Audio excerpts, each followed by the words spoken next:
All right. This is about Koonie bloodlines.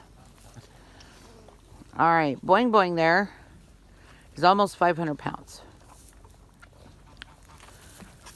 Now, she looks a little bigger than her actual size. She comes in about 250. She looks a little bigger because she's closer to the camera, but if he comes around, Boing Boing. Boing Boing, come here. Boing Boing. Because I'm busy, Mom. If he actually came side by side with her, you'd see he's easily 2 to 3 times her size. But I think he's trying to woo her right now. He's nuzzling her.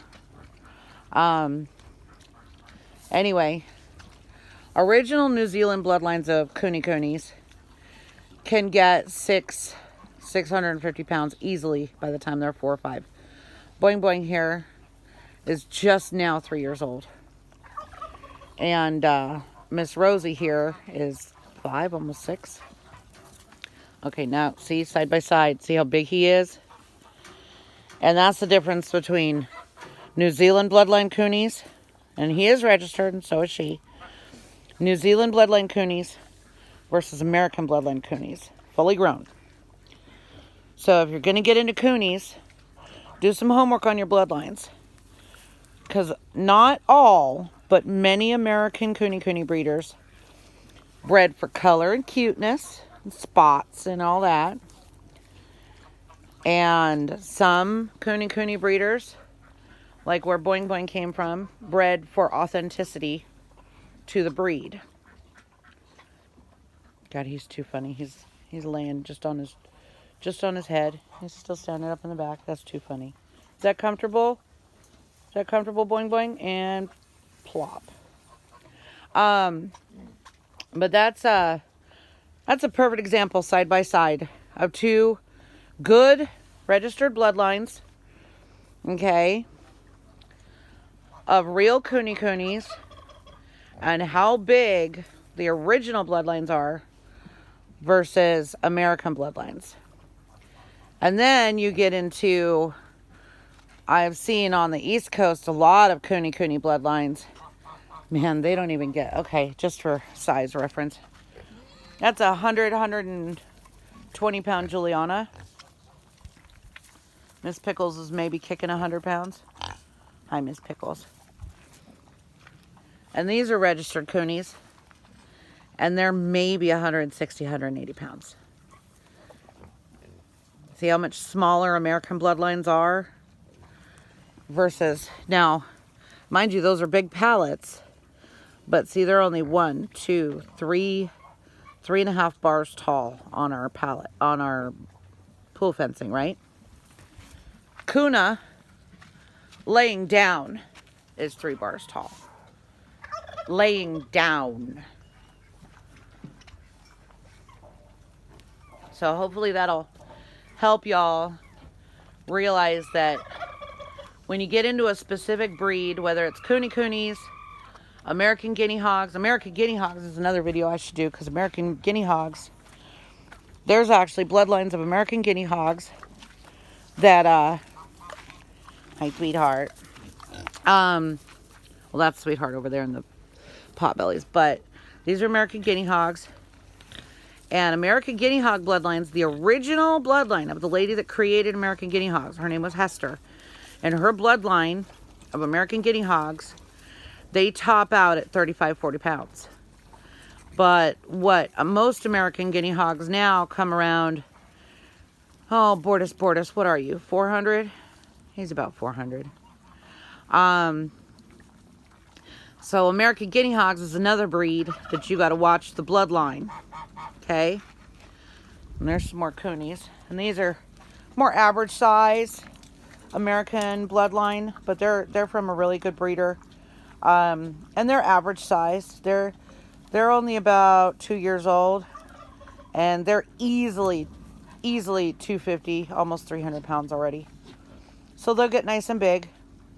But just watch your bloodlines and pay attention to the breeder, and visit a million Koonie farms before you get into specific breeds, because different bloodlines of any breed.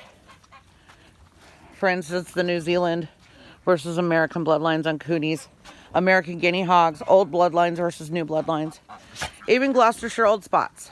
Okay, now the boars of any breed are going to be larger than the sows no matter what.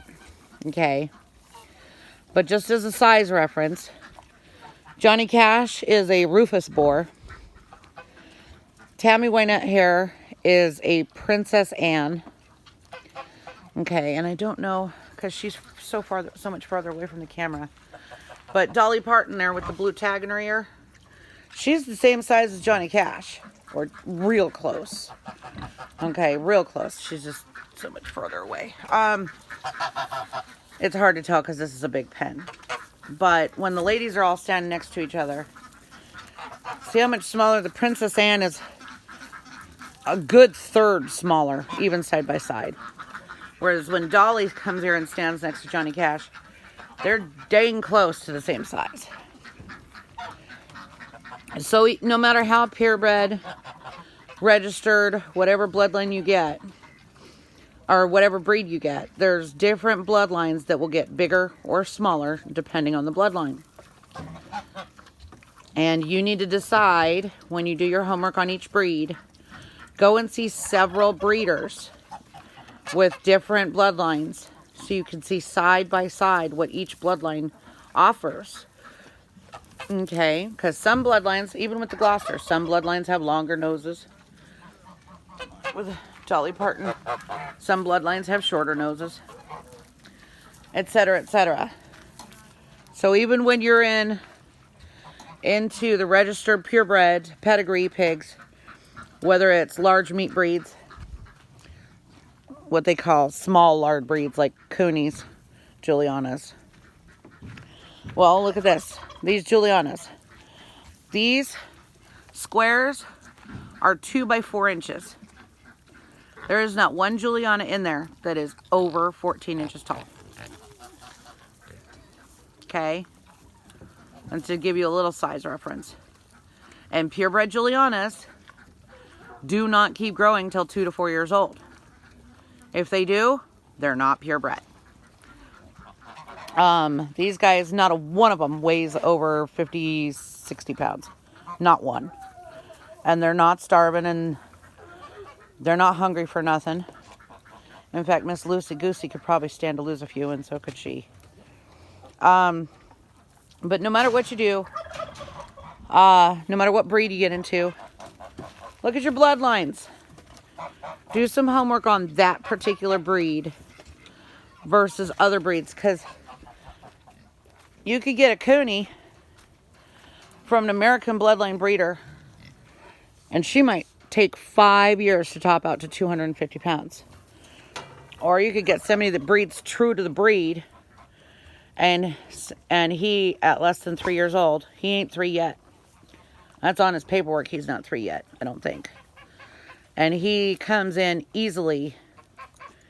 He's easily 450, I don't know, maybe 500 pounds. He's a big boy. And his daddy and his grandpa, my husband's 6'5", 265 pounds. And even my husband was like, babe, you got to see the pictures of her pigs. They're huge. They're freaking fracking enormous. So that's just a little bit of a size reference on whatever breed you get into, especially the small lard breeds. Do some homework on the bloodlines. It's a big difference. It's a big, big difference.